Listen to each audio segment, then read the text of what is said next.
پاکستان میں سماجی رابطے کا بڑا social media plate form x, جسے پہلے ٹویٹر کہا جاتا تھا، گزشتہ 1.5 ہفتے سے بند ہے، یا پھر مکمل بند نہیں بھی ہے تو بدترین لوڈ شیڈنگ جاری ہے۔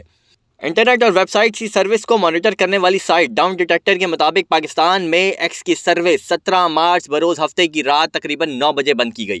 اس حوالے سے حکومت کو مختلف سیاستدانوں، صحافیوں، تجزیہ نگاروں اور دیگر سماجی حلقوں کی جانب سے بھی شدید تنقید کا نشانہ بنایا جا رہا ہے۔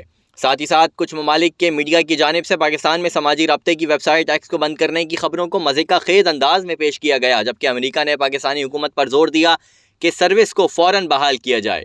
ایکس کی پاکستان میں بندش کو سب سے پہلے انٹرنیٹ پر ویب سائٹس کی بندشوں کی نگرانی کرنے والے ادارے نیٹ بلاکس نے آئیڈینٹیفائی کیا۔ اس ادارے کے ٹویٹر ہینڈل سے اس حوالے سے ٹویٹ بھی کی گئی۔ تصدیق کی گئی کہ پاکستان بھر میں صارفین کو ایکس یعنی ٹویٹر تک رسائی میں مشکلات کا سامنا ہے۔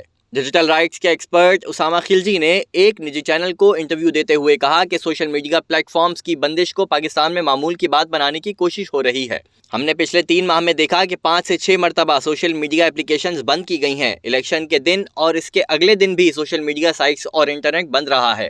لوگوں کی بڑی تعداد یہ بات کہہ رہی ہے کہ الیکشن میں جو irregularities آئی ہیں، اس کی وجہ بھی انٹرنیٹ اور موبائل فون سروس کو بند کرنا ہے، اور الیکشن کے اتنے بڑے جمہوری پروسیس پر یہ بہت بڑا سوالیہ نشان بن گیا ہے۔ پی ٹی اے کے چیئرپرسن کو اس کا جواب دینا چاہیے، اس سے ہماری آئی ٹی ایکسپورٹس میں بھی بہت بڑا نقصان ہوتا ہے۔ نیٹ بلاکس، جس کا تذکرہ ہم نے اسی ویڈیو میں پہلے بھی کیا ہے، یہ ادارہ انٹرنیٹ شٹ ڈاؤن کی کاسٹ کو بھی دیکھتا ہے۔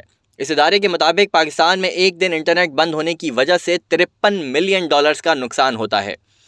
اس کے علاوہ Pakistan institute of development economics کے مطابق پاکستان میں ایک دن انٹرنیٹ کی بندش کا خسارہ $1.3 بلین بنتا ہے۔